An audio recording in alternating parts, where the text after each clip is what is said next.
Or do you have some fabrics? Okay, sorry. Do you have some fabrics from Jolly or Jelly? Jolly doesn't sell fabric. They only sell patterns. Okay. And you can buy on their website. And if you don't want to pay the postage, a lot of their patterns are PDF. So they will email them to you and you'll download them and paste the pages together. Now, I know some people really don't like doing that, but I personally actually enjoy it.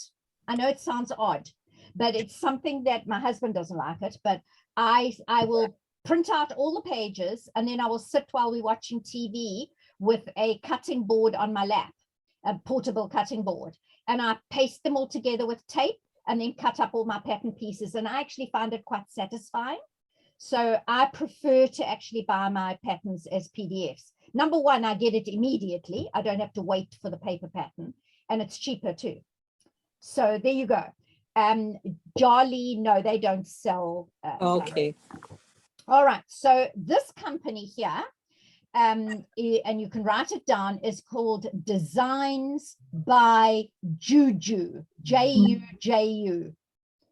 And I caught this on my inbox that they're having a Christmas in July sale. And because we're doing a bit of Christmas in July with our smocked Christmas decorations and then something else I'm going to show you shortly, I thought, well, you know what, if you're into embroidery, maybe you want to look at some of the Christmas in July designs. I believe that it ends Monday, the 8th of, no, the 1st of August. It ends. Okay. So you do need to take advantage of this offer before, before the beginning of August. All right. So anyway, there is that. And let's just move on to the next one. And then also to mention to you that I have a summer special offer going on. And that is free shipping within Canada on my kits for smocking. The smocking kits are free shipping. And because of the, and you'll see it just now when I show it to you, because of the styrofoam balls, it can't go in an envelope. So I have to put it into one of those Canada Post flat rate boxes. So you're actually getting $20 worth of shipping free. Somebody ordered from me the other day and she ordered a whole lot of other stuff. She ordered some of this lovely fabric in the middle and we managed to get it all into that flat rate box. And that was really cool for her. All right. And it also applies to the bralettes and the panties and my purple stretch lace fabric, which you'll see on my website. That one is also free shipping at this time. Okay. All right. So that's the special offer, and it's just until the end of July. All right, I have been working on some new bra patterns, not the one that I mentioned a short while ago. That one is all top secret and under wraps until she launches her pattern. But this is, on the left-hand side, you'll see Cash Moret. Now, she's a lady, she's actually British, but she lives in Boston in the UK, in the USA. And she got very, very frustrated finding clothes that could fit her. She's only just got into bra patterns. This is her very, very first bra pattern with the pretty sort of green and cream lacy one. And the same bra is the pink one, and then the one with pink lace on that same picture. And you can see the little sort of pattern drawing of her new pattern. It's actually called the Willowdale bra. And it is a 4-piece cup with wires. I do believe it's with wires. I might be able to not have wires. I think I read somewhere online that you can do it without wires, but it's not going to have quite the same support. In any event, I've noticed that there is a flurry of interest in this bra. It obviously is great for people with smaller cup volume, but it has been specifically designed for people with larger cup volume. because this lady herself has got larger cup volume and she knows the frustration of finding bras that aren't like granny bras, but are pretty and feminine. So that bra is the Willowdale bra, and that's, or Willow Vale, I can't remember now, I'm awfully bad. But in any event, you'll find it if you go to Kashmir-Rett, and she's in the States, and I do believe the bra is available as a PDF as well. All right, then I recently bought the Freya pattern when I was at the Saskatchewan Stitches conference, and I have one cut out, and I made a matching pair of panties yesterday when I was at my friend's, white with pink and black lace for that top bit, and then some leftover lace I put on the front of the panty. And I have the Freya all cut out, ready to make, but I haven't got there yet. And then up in the top right corner is the Frida, which I think you can see is almost exactly the same as the Freya, except it is a partial band bra. In other words, there's no elastic of the band under the cups. There is nothing under the cups. It literally stops at the side of the cups, and then you just have a little going across the bridge in the middle, and then off the other side of the bra. And I have a feeling that, and I don't have a partial band bra at all at this stage, I think that might be my sort of holy grail, because I'm finding that a lot of bras with wires, they dig into me, and then the band rolls up, and they're horribly uncomfortable. They're fine for, let's say, the first half of the day, but by supper time, all I want to do is rip that bra off. So that's going to be my next project as soon as the Frida bra arrives. It's on order. And then just to give a little bit of a plug away, I know I'm talking lots about bra now, but we'll move on to things that have got nothing to do with bra in a moment. The International Bra Sewing Bee is at the end of this month. And the beginner bra bee is for 2 days, the 30th and the 31st. And you can enter, if you've never made a bra before, you can do just the beginner bra bee. Obviously, it's less expensive. I don't think actually that it's totally expensive at all. I think it's just over $200 US for the entire conference, the beginner bee and the main conference. And you get access to the videos for a whole year. So they just reminded this week, they just reminded everybody that if you had the full year of access to last year's bee in August, that you have until the end of July to watch your videos, and then they will disappear. So I just wanted to let you all know, and I am teaching there. I'm doing one class on sewing lingerie with your sewing machine, and I've got loads of hints and tips about stitches and tension and, you know, all sorts of good information for practical purposes. But that's not really why I'm telling you about the bra bee. I only heard about it in about May last year. And I knew I was leaving Janome at the end of June, and I wanted something to sort of get my teeth stuck into after I had supposedly retired. And I saw this and I thought, well, that's what I want to do. And I paid my money, and I only bought the access that was basically for a week. So for the week of the conference, I watched videos morning, noon, and night without a break. And it was really pretty heavy going. It's hard to absorb all that information in such a short time.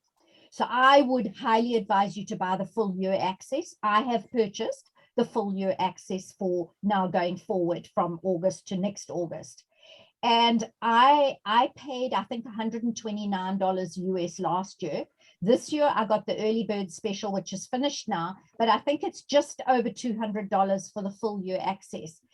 And I can tell you that I have not ever attended a show or a sewing conference or anything anywhere else that gave me the total value for my money. There is so much to learn that it's well worth that $200 US. So in any event, that's my little plug for the bra bee, because I really do think it's well worth it if you're interested in bra making or you want to further your bra making skills. And one of the sew-alongs that is at the Bra Bee is this Olivia bralette, and it caught my eye because number one, I have not purchased anything from this lady who has a business called Beware, and she is in Stockholm in Sweden.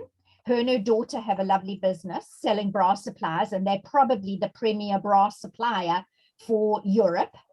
And she is teaching this class on a bralette that has wires.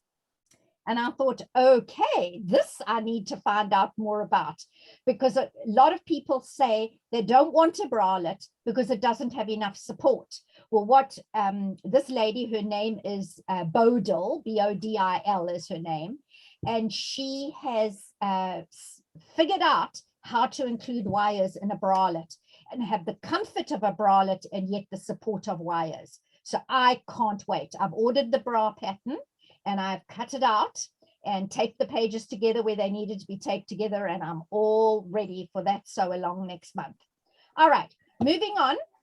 Just another plug for the bee, and on the right is one of my most successful bralettes. It is the Sweet 16 bralette from Bra Maker Supply in Hamilton, Ontario. And I have made about 3 of those now, and I really quite like them.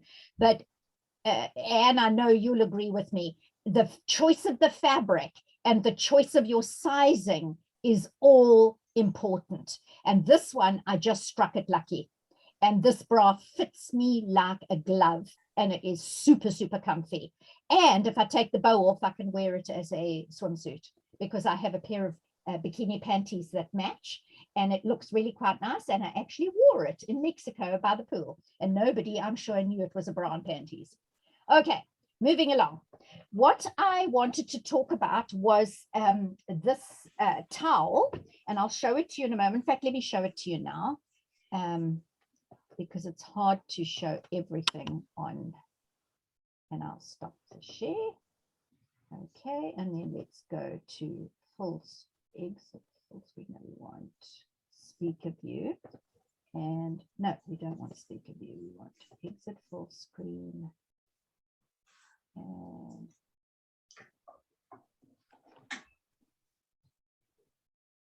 there we go. No, it hasn't spotlighted me. Why not? There we go. Right. So here we have, except that I actually want the webcam, not the sewing machine. We'll get there eventually. Right. So this is a towel. I don't know if any of you get subscription boxes. Well, my daughter got me into a subscription box last year called, I think it's called Fab Fit Fun, or Fun Fit Fab, something like that. Fab Fit Fun. That's it. And yeah. I bought that subscription box, and oh my goodness, I've spent a lot of money, because not only did I pay up front for the 4 boxes, you get 1 a quarter, I buy stuff in between. I really just can't resist. Oh, no. Pricing is so good. And they charge you an $8 handling fee, but you get free shipping from the US to here. So it's hard to resist. Let's just put it that way. So this was a towel that I ordered, and maybe I didn't read the writing closely enough, but it's actually polyester microfiber, and it really doesn't dry very well. You know, you can run it over your skin and your skin is still wet. So I wasn't totally happy with it. But that's a nice thing about this company, because I contacted them and I told them I wasn't happy, and they refunded me part of the towel and said I could just keep it. So I thought, well, what I'm going to do is I'm going to cut it in half, because it was really very large. So I have cut it in half, and obviously then I had 1 raw edge. All right. So what I did, it used to be a bright pink, like a woolly nylon, woolly poly along the edge. So I had recently bought serger thread, the sort of stretchy floss serger thread, from a company here in Vancouver called Fab Cycle. Have any of you heard of Fab Cycle? If not, just go to Fab Cycle. That's F-A-B, cycle as in cycle a bike. All right, and .shop. And if you buy over $100, they give you free shipping anywhere in Canada. So they had an offer. What they do, sorry, they're an eco company. All right, they pick up dead stock and end of line rolls of fabric, all sorts of stuff that the textile industry and the wholesale distributors don't want. And normally that literally goes into the garbage and ends up in the landfill. So what they're doing is they're rescuing it before it goes to the landfill, and they sell all sorts of things, elastics and thread and fabric, knits and wovens, you name it. And I've bought quite a lot from them. They're here in Vancouver, but as I say, they will ship for free if the order is over $100. And also what you can do is you can place your order and you can tell them, hold it. And then you can keep adding to your order over weeks and months. And when it reaches $100, they'll ship it to you for free. Just chat to them ahead of that. But they told me that I could do that. So I go in and fetch it. I go in on the SkyTrain and collect it. It's in Chinatown in Vancouver. Any event, the two ladies that run it are wonderful. And so I bought this turquoise floss thread to put in my serger. And on the other side, you can see, I don't know if you can see, maybe you can, maybe you can't. It's a slightly different color turquoise, but I figured it would match the print of this. So what I did was a 3-thread serge, a 3-thread wide, and I did it all the way around, and I fiddled a bit with the tension until I got it so that it was looking pretty good for me. And the thing with floss, if you're not sure and you don't know, is it goes through the serger and it's kind of tight. It gets pulled tight. And then once it's been stitched out on your fabric, it kind of relaxes and it pluffs out. And so you get really, really good coverage on the edge of your fabric. I did go over it twice. So I went all the way around my towel that I'd cut in half. And this is now going to be in my bathroom, rolled up in my towel basket. And next time I wash my hair, which will be tomorrow morning, this will be my hair towel, because it does absorb the water, you know, if it's wrapped around your head for 10 minutes or so, but it doesn't seem to dry my body when I step out of the shower. And the other half of the towel, I don't know if she's logged on, so I won't say who it's going to, but it's going to a friend. Okay, so that was that. So what I want to do is go back and share my screen. And I want to show you what I did. So in the first picture, you can see that I am cutting off the serging that was already on the edge of the towel. And there you see I'm coming all the way to the edge, and I had tails at each corner. So it was a case of, do I just chop that tail off? And I thought, no, it's going to unravel. So I have this very nifty little tool called a serger seam hook.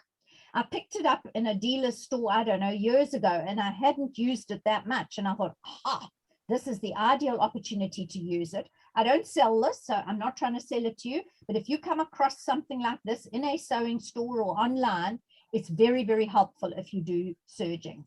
So what I did was you put it in from the seam side, and you thread it through, and then it has a hook, and you can see it there more clearly in the fourth picture along the bottom of the slide. And then you hook the tail of the serging onto the hook, and it's quite a sort of narrow hook, so it holds that tail well. And then you simply pull that little hook back through the seam, and your tail goes into the seam, and it's not going to unravel now. So I did that on all the corners. I had to do that 8 times because I cut the towel in half, and I think it's going to work a treat. So I thought I'd pop that in here and give you a hint and tip about what you can do if you're going to serge things. The only time that that hook doesn't work 100% properly is if you're doing a rolled hem, because it's a little bit wide for that. If I was doing a rolled hem and I wanted to feed my thread into the rolled hem, I would probably use like a tapestry needle. But in my case, I just cut it off and put a little blob of fray check. To my way of thinking, it's not worth fussing to get the thread buried in a rolled hem. It's pretty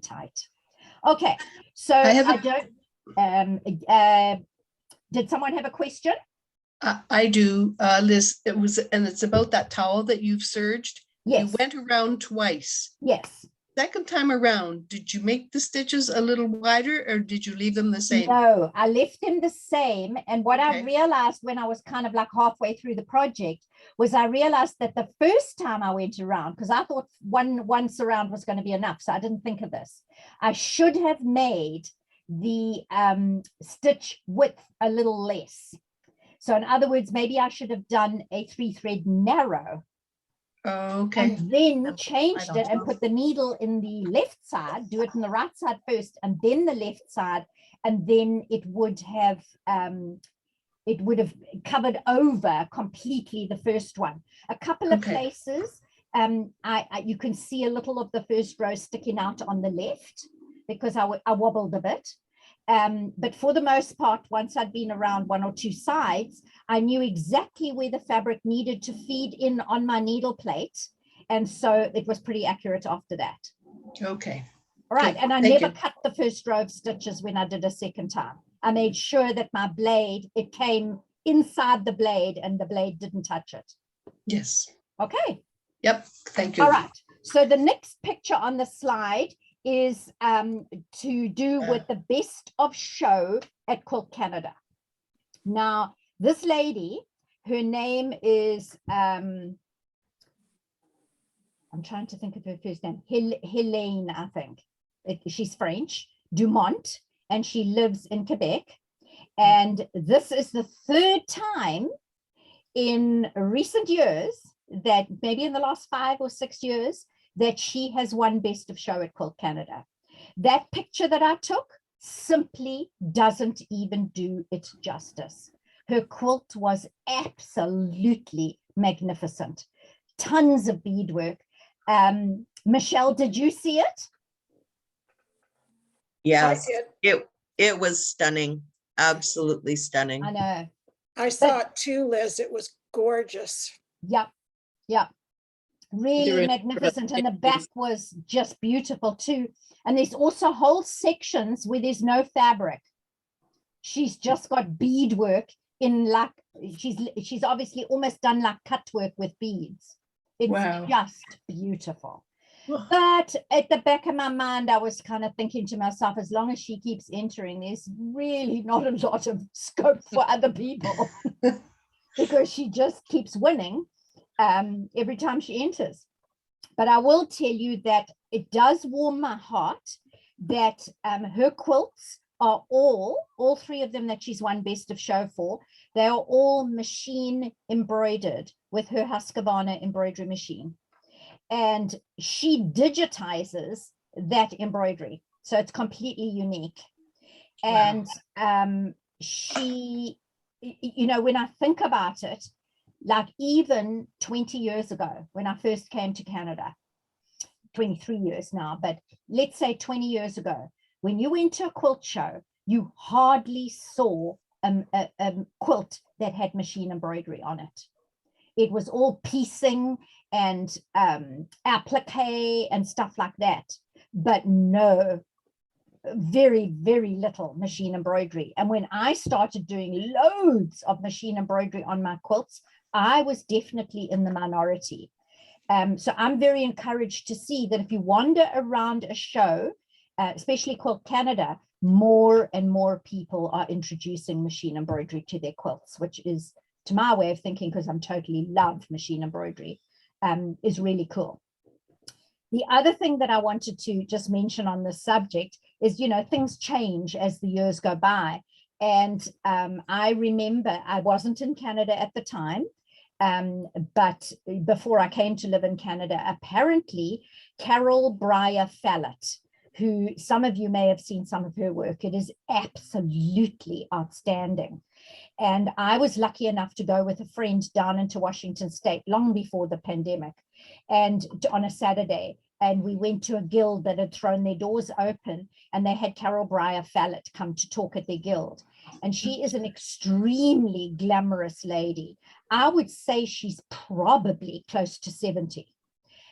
She was an air hostess for many, many years with one of the American Airlines. And I think shortly after she lost her husband, she really didn't want to carry on being an air hostess.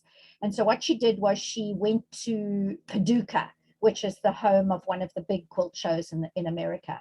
And she bought a beautiful home in Paducah, and she started a quilting studio and teaching people how to quilt and do her kind of level of quilting, because it was pretty high level. And the very first time she won Best of Show at Paducah, it was for a machine embroidered quilt. She was kind of the pioneer, one of the pioneers of machine quilting. Before that, everybody did hand quilting on their quilts. And in any event, the story goes that there was a furore second to none that went on for 3 months after that show, because nobody thought she should have won because she machine quilted her quilt.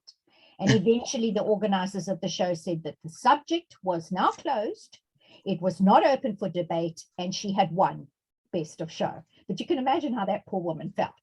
So in any event, I just thought I'd mention that, you know, things do change and sometimes we have to be open to new things. All right.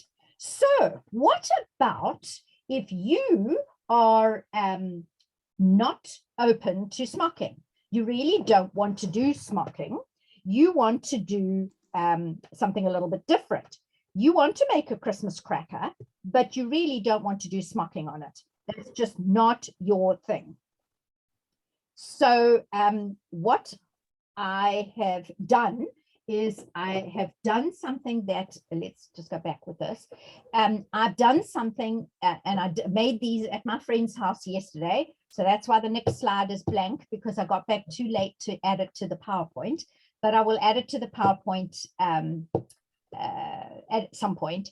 So if you're not into smocking, but you're tired of buying those boxes of crackers, which are really quite expensive, and all they've got is silly plastic rubbish inside, unless of course you spend an absolute fortune, which some people do, but in our family we don't. So I thought maybe you might like to learn how to make a Christmas cracker with your sewing machine. You don't have to smock it. Obviously, I'd love you to do the smocking class, but you don't have to. So what I'm going to do is just whip through the things that you need, and then I'm going to go to the machine. I'm not going to do all the stitching on it, because you don't want to watch me stitch the entire thing, but I'm going to show you some of the things that you can do on your Christmas cracker. And you can do these, you can start these now, and the beauty of it is you can use up your scraps. You don't have to have a lot of fabric. And who said that every single cracker on the table has to be the same? It does not. Okay, you can have a lovely mix and match of colors. I'm somebody that if it's Christmas time, I do want it to be kind of red, green, and white, or I decided to step out and make it blue and silver. All right, but you can make your Christmas crackers any color you want. So you're going to need approximately an 8-inch square. Now, I am using, for the purposes of this class, I'm using some leftover, what do they call them, layer cakes. So this is a 10-inch square of fabric. Now, I ended up cutting off a good 2 inches of the fabric on the one side. So you really do not need 10-inch square. An 8-inch square is plenty. And you, as I said, you can choose any color you like. But my suggestion would be stick to solids or tone on tones, because if your fabric is too busy, you're really not going to see the embellishment that you do on it. Of course, if you've got a lovely Christmas fabric and you really don't want to do any embellishment on it, and you just want to use the Christmas fabric as is, of course, that's perfectly okay. You can do that. And then, of course, you need scraps of lace. And so here's some scraps of lace that I've got for this. You need scraps of ribbon. And I believe this was a piece of ribbon that came off a gift. And that's all I have. All right. So I'm going to just use one piece of it on my Christmas cracker. And then when I came home, I tipped out the bag that I took to my friends. And there's a whole lot of all sorts of different threads, thicknesses of threads, metallics, and all sorts of different braids and whatever. There's one that actually is quite nice. I'm going to see if I can find it. Actually, I'll show you here. I hope you can see it. It is a little sort of organza ribbon that says "Let It Snow." And I kind of quite like that one. And I just stitched that down as the piece of ribbon. So whenever you get gifts or you get something that comes into your house and it's got ribbon and it's not ribbon you would actually sew with on a garment, just keep it, because you just never know. Maybe you're a scrapbooker and you keep the, you know, the bits of ribbons from your scrapbooking. This is an ideal place to use those scraps. All right, a braid, rickrack, all of that will work. And as well, strings of beading. You could couch those down if you've got a beading foot. And then you need an empty cardboard tube. And I remember making these one year, and one of the ladies in my little quilting group, she was absolutely appalled that I was using the inside thing of a toilet roll. And I was sort of, it never occurred to me that it was really unhygienic. So, you know what, if you don't want to use a toilet roll cleaner, you can spray it with hand sanitizer if you want, you know, hand sanitizing gel if you really want, or you can use a paper towel roller in your kitchen and just cut it in half. That's all you need. So my friend had a paper towel roller for me yesterday. It's actually quite a stiff one. It's not flimsy and floppy like this one that if you bend it, it sort of would fold. And so I cut it in half and I did 2 Christmas crackers. So let's go to the machine. So I'm going to stop the share and we will go to my sewing machine and we will see what we're going to do here. So let me just show you this cracker. Hopefully you can see. You know what? I'm going to draw the drapes a little bit. Is that a little better? I think so. All right. So I've got some ribbon here, which I actually picked up at a little craft sale in Seashelt when I was there earlier this year. And it says, "'Tis the season to be jolly." And it was just like a little craft garage sale. And then that one had the "Let It Snow," and the rest is just decorative stitches. I think you can see that there. All right. And then I tied it closed with just a little bit of kind of like braid or cord. And so the very first thing that we're going to do is you are going to need stabilizer. Now, I noticed that when I made this one at my friend's house yesterday, I don't know if you can see it, but my stitches did tunnel a little. In other words, I didn't have a strong enough stabilizer for that kind of a satin stitch. And I used a variegated cotton stitch there. So if I could suggest, I had, yesterday I used 1 layer of cutaway and it wasn't enough. So I think perhaps 2 layers of cutaway would have been better. Today, because I was in a rush when I got in after that traffic jam, I just used some of my tearaway sort of paper stabilizer and I made it double. I'm hoping it's going to be enough. So I have white thread on my machine and white thread on my bobbin. So the very first thing I'm going to do is I'm going to put my machine on a zigzag stitch, and I'm going to put my presser foot down. Oops, I lifted up my lace, and I am going to come along here and do my little zigzag stitch to stitch it down just onto my fabric. And it was quite interesting the other day, I was taping something for a video and it was so hot in here and I had a rather noisy fan going and I taped just a little bit of it and then let it play back so that I could see if you could hear the fan. And do you know, you couldn't hear the fan at all. So Zoom really does have quite a nice, what they call sound reduction or sound cancellation. So there you go.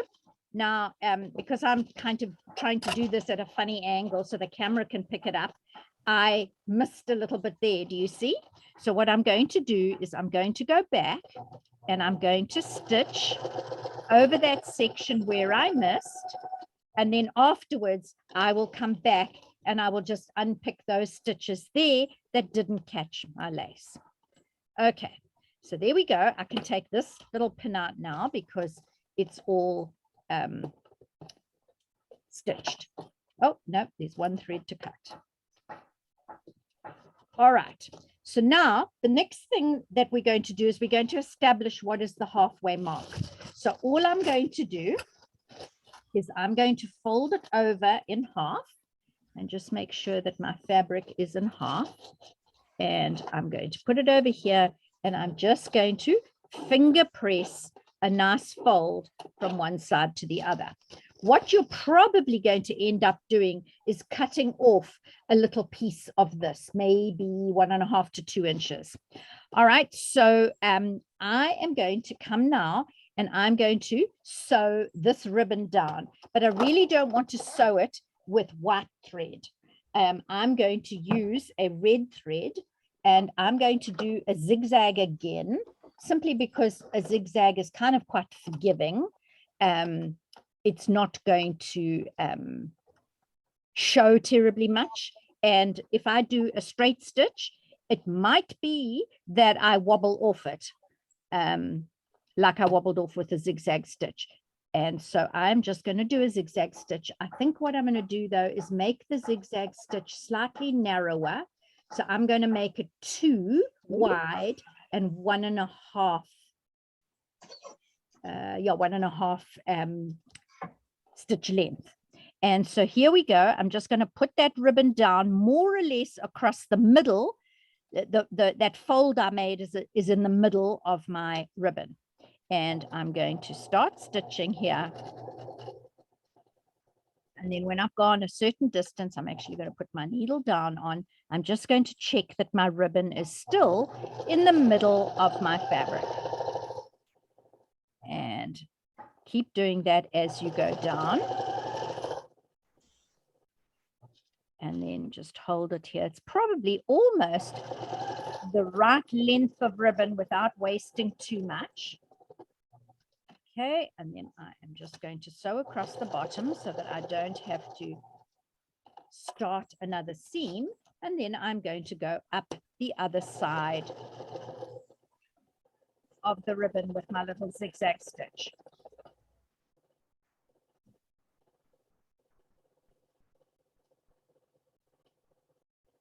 Okay, so needle up, and oh my goodness, the thread broke halfway along.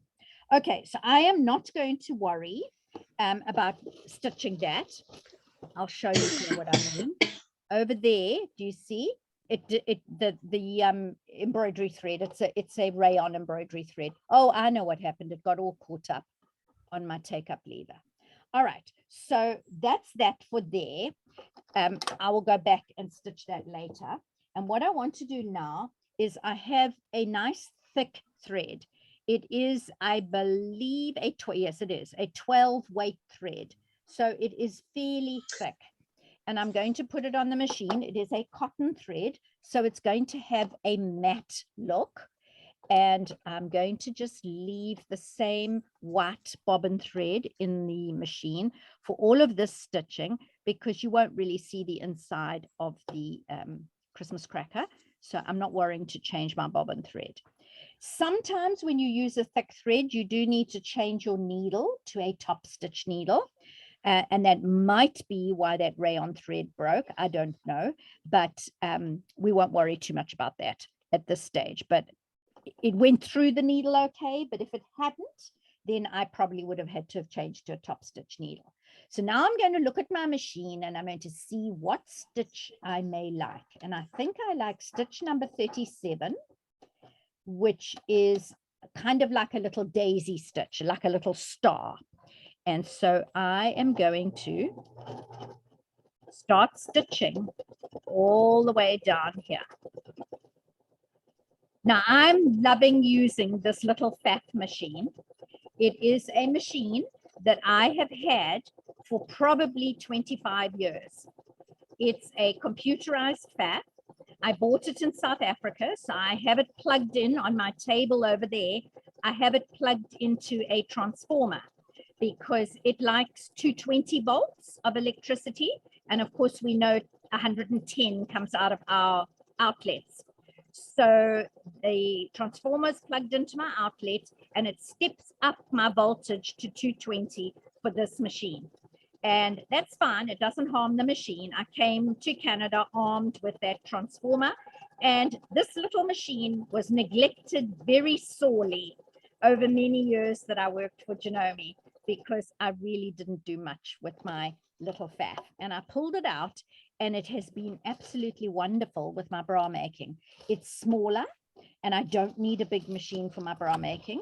And I have really, really enjoyed using it.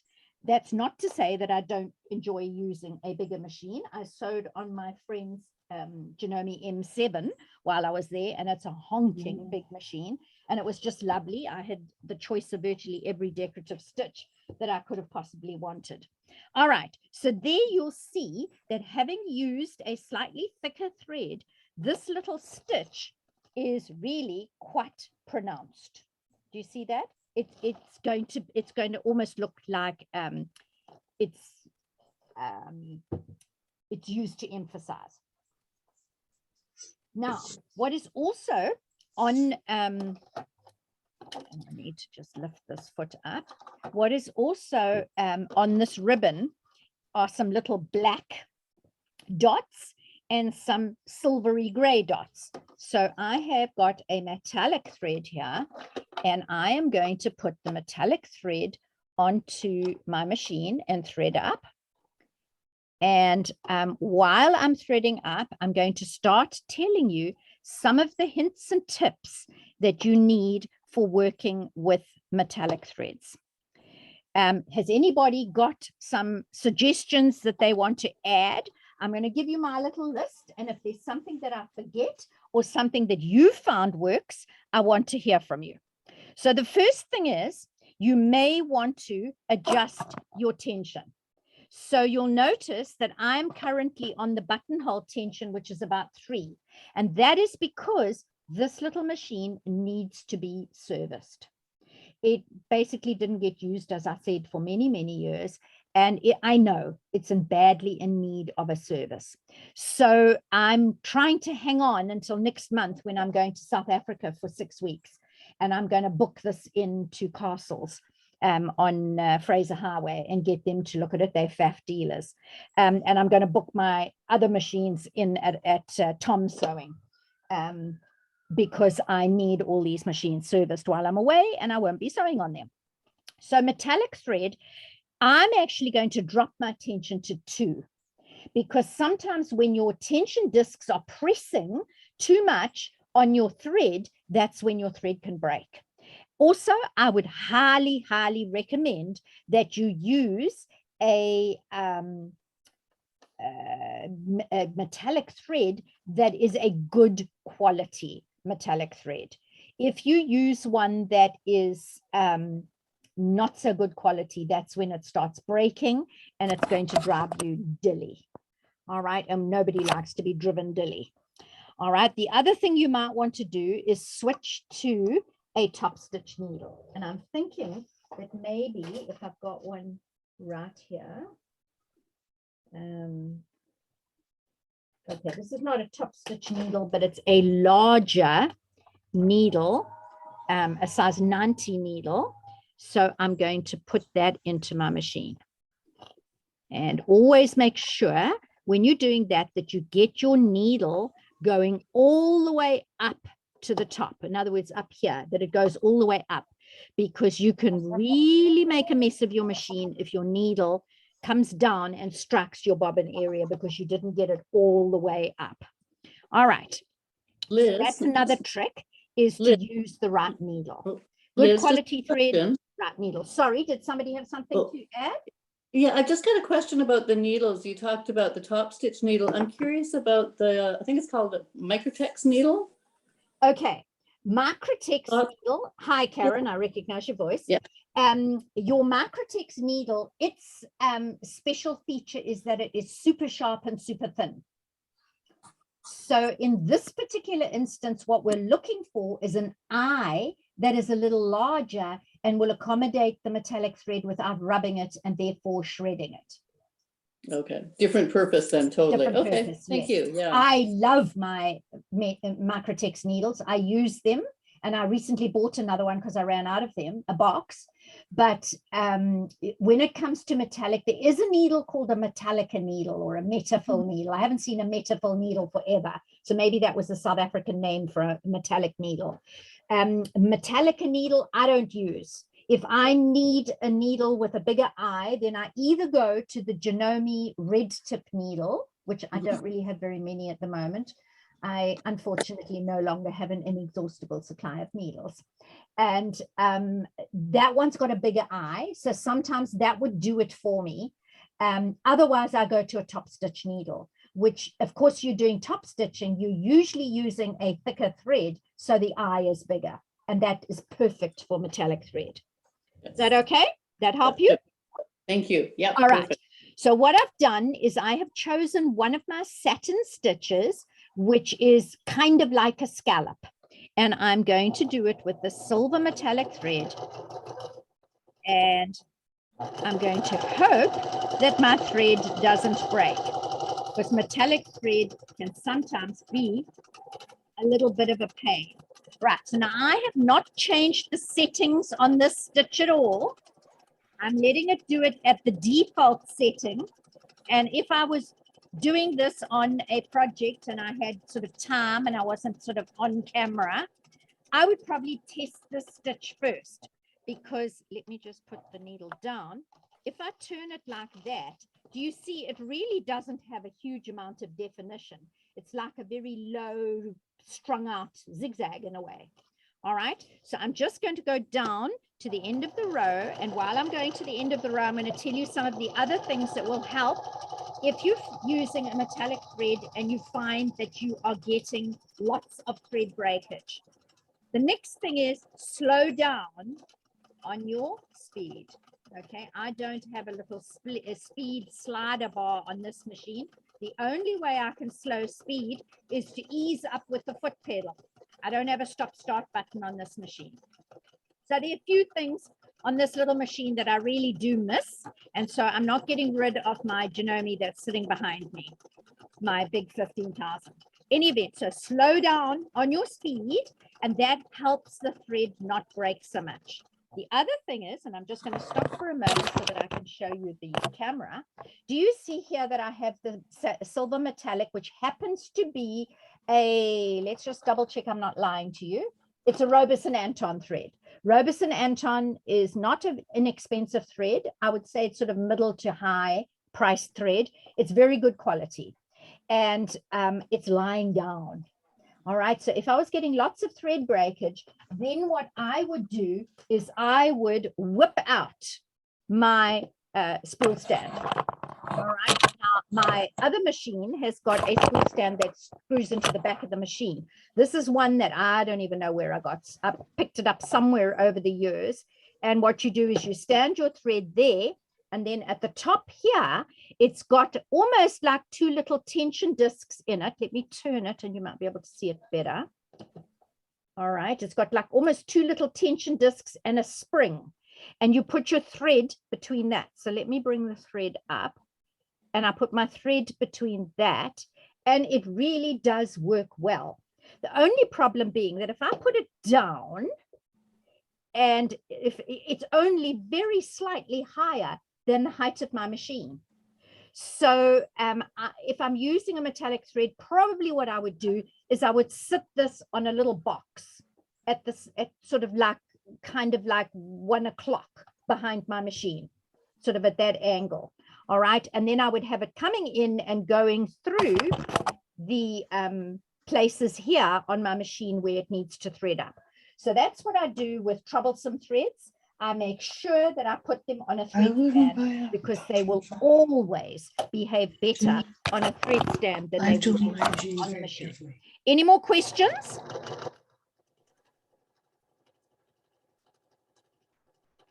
No.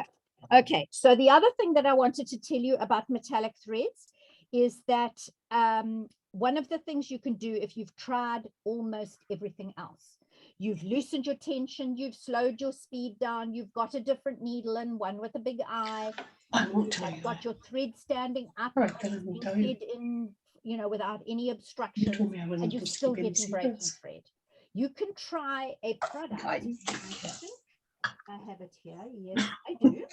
All right. It is a product called, Liz, yeah, your voice is getting really soft and hard to hear. I'm not sure if there's something covering your mic, like fabric or something.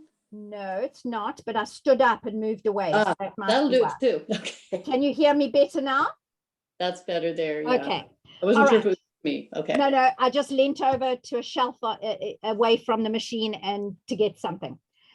So that might be what it is. Sewer's Aid is a product. It's a silicone liquid. And it's kind of my last resort when I have troublesome thread. And what you're going to do is you're going to take your thread and you're going to take the little lid off your bottle. And what you're going to do is you're going to put a little strap of Sewer's Aid all the way down the thread like that. All right, and it seeps into the thread. And then you're going to do that maybe 3 times or 4 times around the spool.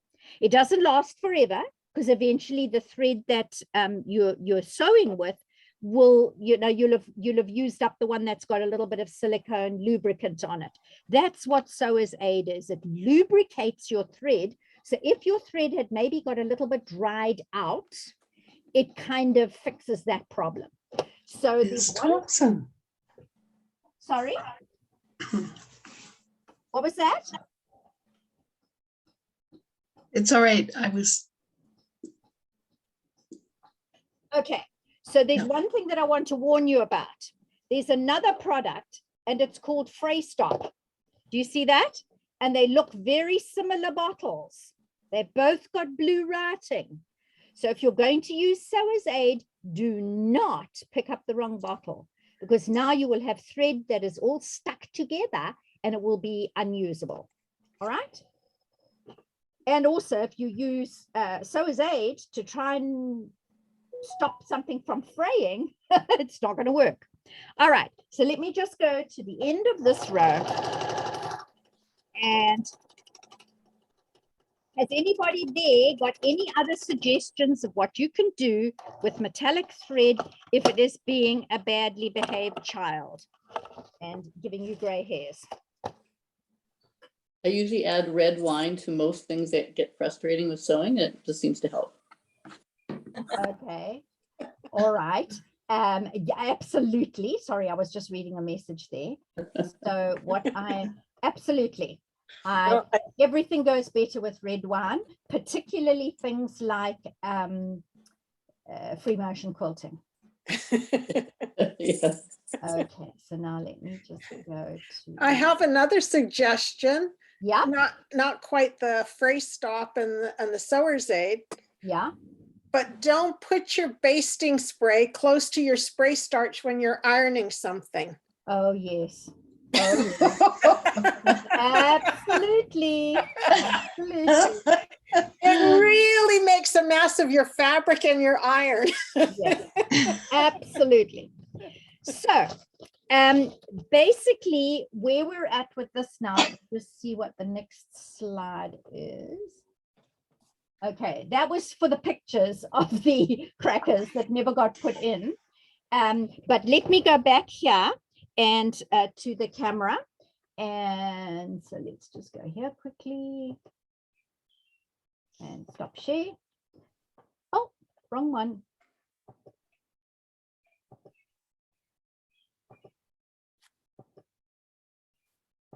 Right. So once you have filled up your cracker, obviously you're going to have lace on the other side as well. And you've done your decorative stitches. I mean, if you only want to do, let's say that, a red this side and some silver and no more, that's okay. All right, because you are going to be tying somewhere over here. You're going to be tying with your ribbon or your cord. So you don't need to go much beyond about there. All right. So once you've got that all done, what I'm going to do now is I'm going to bring the camera up so that you can see more. And I'm just going to move the machine back a little so that we've got more space on the table. Okay. And so if I take this little bow undone and I take this little bow undone, All right, there is my cracker. All I did was I used, because I was away from home, I just used a little bit of tape. And I just taped it there. But if I was at home, I probably would have put a dot of glue, that white glue that dries clear, or a dot from a glue gun. All right, something like that, because you'll want to make sure that your fabric stays on your cracker. So there is the tube. I didn't do a very good cutting job, but nobody's going to see it. And I just used tape here to attach the fabric to the roll. It's hard to see it, but yeah, you could maybe see it a bit better there. And then I simply rolled it up and taped it there with a little bit of glue. And then, of course, came by with my little ribbon and tied my ribbon closed, or my cording in this particular instance. All right, and that is how I made my little Christmas cracker. And what's nice about this is that you can totally personalize them for your Christmas family table. And if they weren't too Christmassy, they could be on the table at Thanksgiving as well. I mean, you could do them in oranges and yellows and browns, and you could make lovely ones for Thanksgiving. But what I'm saying is you could make this very personalized. And let's say you know somebody like my son-in-law absolutely loves Reese's peanut butter cups. So I could go and get him some of those Reese's candies and put them in his cracker. And you could actually write it with your stitching. If you have an alphabet program on your machine, you could actually put somebody's name, and then you can reuse them. Year after year at Christmas, you can have your son-in-law or your daughter or your granddaughter or whatever. You can have their names on the Christmas crackers. If you want it to be more generic, then don't put names. Okay, so any questions about that little project? I have a comment. Absolutely, go ahead. I made some in the hoop ones last Christmas, Right. and I went to Michael's. I don't know whether you can see it, but you can, where is it? You can buy the little snaps to put in the middle. Let me just change, let me remove the spotlight and put you on gallery view. Okay, Kay? You can go to Michael's and you can buy the little snaps that go Oh, in the you middle. can buy them. I didn't know Yeah. you could. Yeah, and they're not that expensive. You get about, I don't know, a dozen or 2 dozen for, I don't know, $3 or $4. I forget how much they wow. were. But Oh, this wow. one is done totally in the hoop. Okay. And I used 2 different fabrics just because I had some scraps and I was just Okay. testing it. So Do you mind telling us which design it was? it was by Pixie Willow. Pixie Willow. I haven't come across that one. I hadn't either, but somebody on one of the Janome 500 sites mentioned them, said that she had showed that she'd made them. So then I went there and I bought them. Oh, And wow. for Christmas, this was my tester. But Okay. for Christmas last year, because we were very few because of COVID, I made Mhm. them for each one of us and put the name on them. And then, like Nice. you said, stuff them. And that's exactly when toilet roll. And I Yes. stuffed them with different things like hair clips for my granddaughter Yes. and things And like hand cream and soaps Yeah. and lip that. balm. Sanitizer. Hand sanitizer, absolutely. Even a mask. You could roll a mask up and put it in. I don't know about you guys, but I'm still wearing masks most times when I go out. Okay, so let me share my screen again and move on to the next thing, because I have an apology. I'm so sorry, ladies, because I was out of town. I honestly didn't have time. I was busy visiting with my friend. At the last minute, basically last night, was to go through the website and write everybody's names down who had put show and tell on the website. And that would have been from the May meeting, because we didn't have a meeting in June, all the way up to basically last night. So I promise you, I will do that when this is finished. And I give my husband a little bit of attention because, of course, he's been all on his own since yesterday. And I am going to do the draw tonight, but I will make him video me with my cell phone so that you know that it's all kosher and above board. And I have got some nice things for you. Let me just see here. Right. I have got a fat quarter of Christmas fabric, seeing as we're doing Christmas in July. All right. So there's the fabric. And that goes together with a pair of rainbow scissors, embroidery scissors. And then I have some lovely gingerbread Christmas fabric. And then it's also little gingerbread cookies and things on. And so there's 2 pieces of fabric there. And that also goes with its scissors. So I have 2 prizes going. One for June, because we weren't meeting, and one for July. So if you have got some more projects, you can post them today, and I will do that later this evening. And then what I'll do is I'll pop a little video onto the Facebook group, so you will know who's won. And what I would like that person to do, which I'll say in the video, is that you need to send me your postal address if I don't have it. I mean, if you've ordered something from me on my website, I've got your postal address. You don't need to give it to me. And so there we are. And I also wanted to show you what I did with the fabric. All right. The May draw was for the shoe fabric and the retro fabric, the Pinup Girls retro fabric. So I haven't seen any of those find their way onto the Facebook group yet. But one of the ladies that won said, oh, she's got too much going on at the moment. It'll be a while, but she will make her scarf eventually. So I will look forward to that at some point. All right. So anybody got any questions about anything that's been on the website or what I've said today, or completely unrelated? So long as it's about. I have a question, Liz. Absolutely. Next month, August, is the bra sewing bee. Are we having a sew and learn as well that week? Yes, that's on one of the next slides. Okay. The bra bee finishes on the 8th of August. So we will have our sewing club on the 10th, Wednesday, the 10th of August. It won't be the first Wednesday, because I also feel that that's just before the long weekend, isn't it? Is it just before or just after? After. If we had 29, it, 30, if we had it the 31st. first, let me just look at my cell phone. That will tell me pretty quick.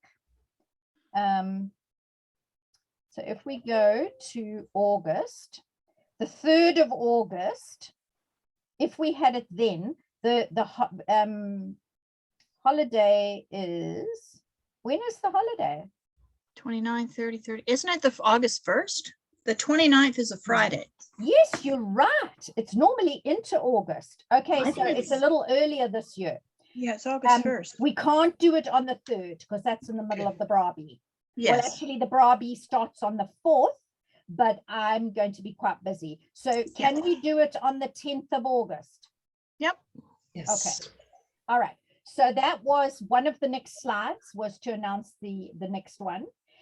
In September, I'm sorry, there won't be one, because I'm leaving on, I think it's the 25th of August, and I'm going to South Africa for 6 weeks.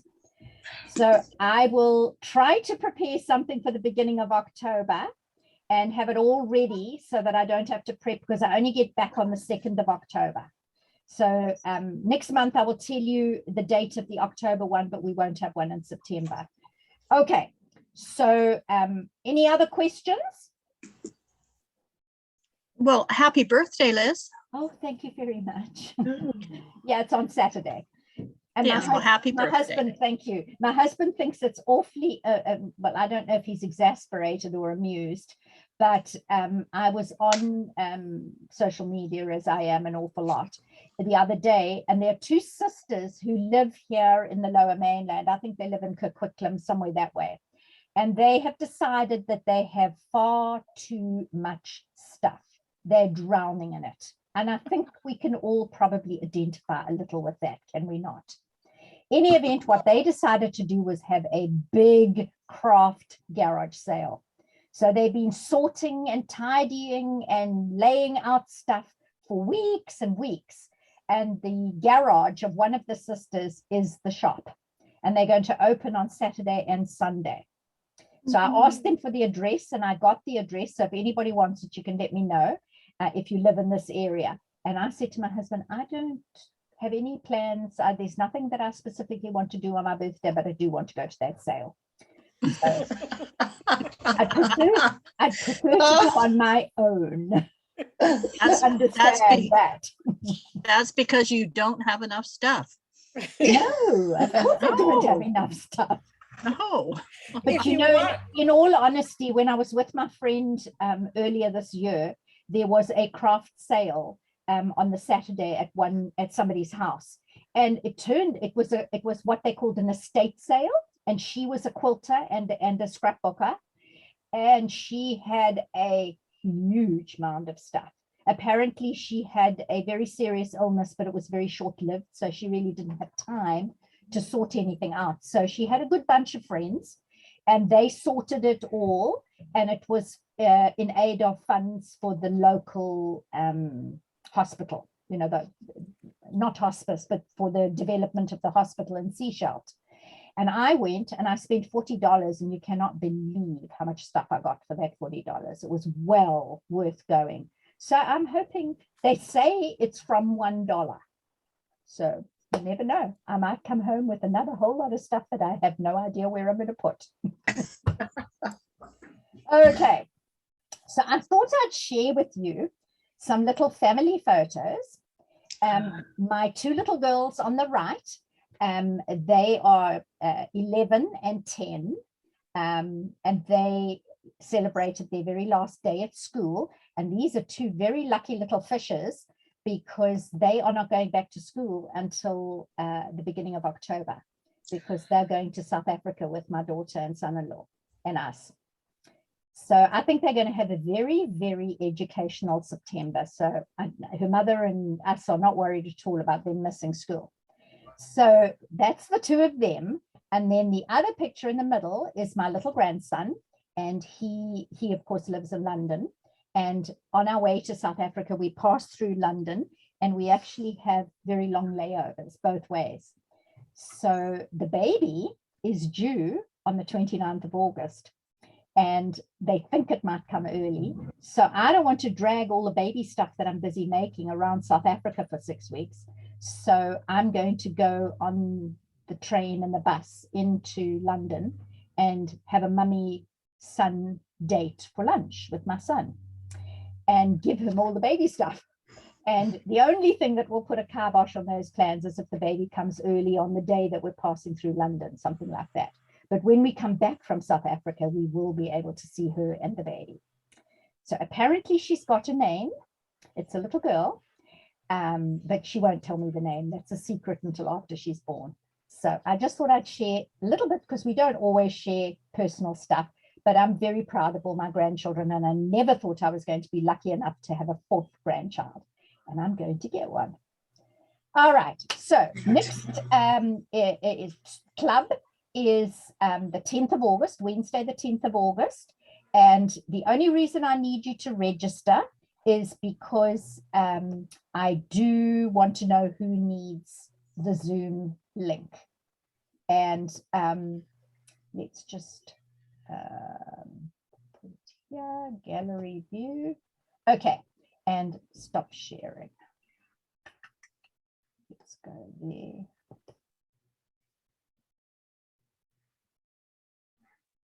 Oh well, I don't know where that is, so we won't worry too much. I'll just exit off and make this full screen.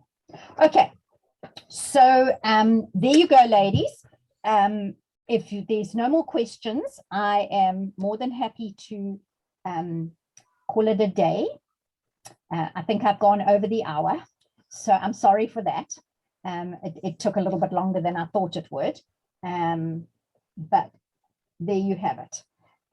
Any comments, any suggestions of what you might like to do next month? Because I'm going to sew with Karen next week. Wave to me, Karen. And I'm going to have to be very frugal with what I take because I don't want to leave my husband without a car. So I am going on the SkyTrain and a bus and then the ferry. So I'm going to borrow lots of your stuff, Karen. So any suggestions about what you might like to do in August? Are there things that the topics that you want me to explore? I'm very happy to do that. We've done Christmas in July, so I don't think we need to do Christmas in August. I I have, had a thought, but I I have don't a know. suggestion. Yes, Kay? You could do it from here and show us how to use this. Oh, wow. Every new toy. Is that something people would want to see? I've still got my first practice one on. I still haven't done any actual Okay. quilting on it yet. Okay. I I'm- think, Kay, maybe what we might do is a little bit later in the year, because I've got a lot on between now and next month. But I think I would need to come first and play with it a bit so that I know what I'm talking about, because it is a Okay. new model. But yes, we can certainly do that. Maybe we can do that at the beginning of December. Okay. Okay. You And can I'll- come anytime and play. Absolutely, I will do that. Thank you. And I'll put a feeler out and see how many people would like that. And there's no reason why I can't bring my laptop and, do other things as well as that. That would maybe be the sort of little project thing.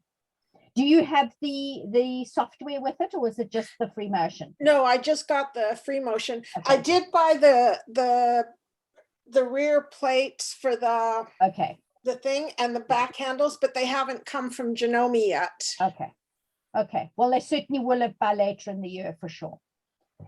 Okay, I think two things quickly. Yes.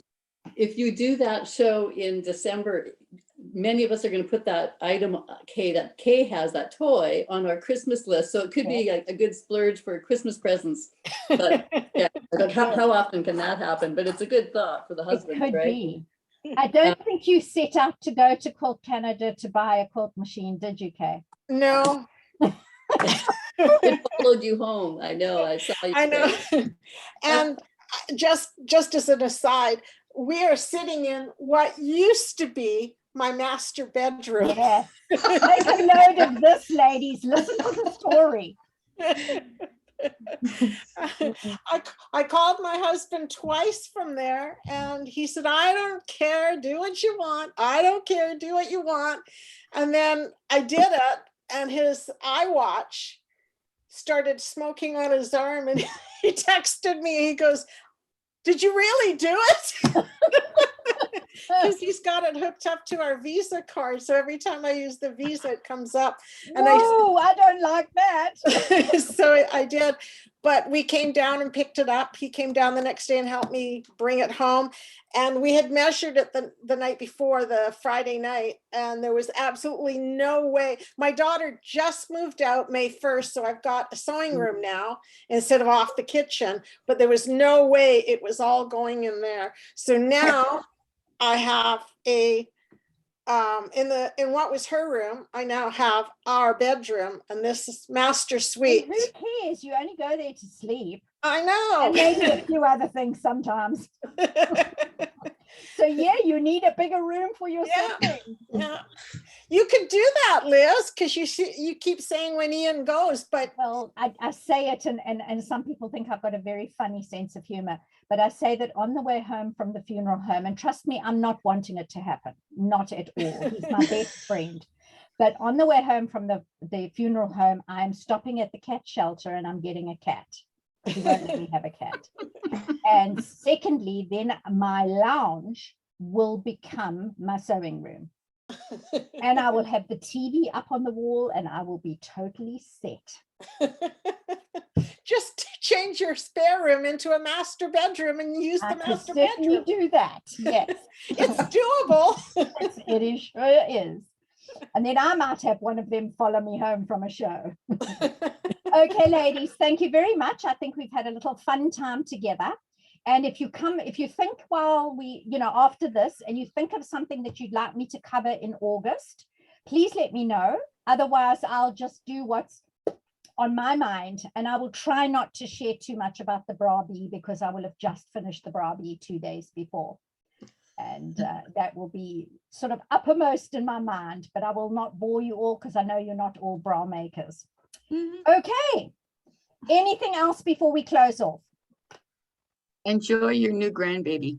Oh, thank you. Yes, Thank you yes. very much. It's The great. pity is that she's so far away. Yeah. And Yes. until she gets to an age where she can talk to us, it's just going to be a case of photographs. But, you know, maybe I can angle for a trip to England next year. Who knows? I might be able to. Before she gets too big. All right, ladies, thank you so much. I am going to stop the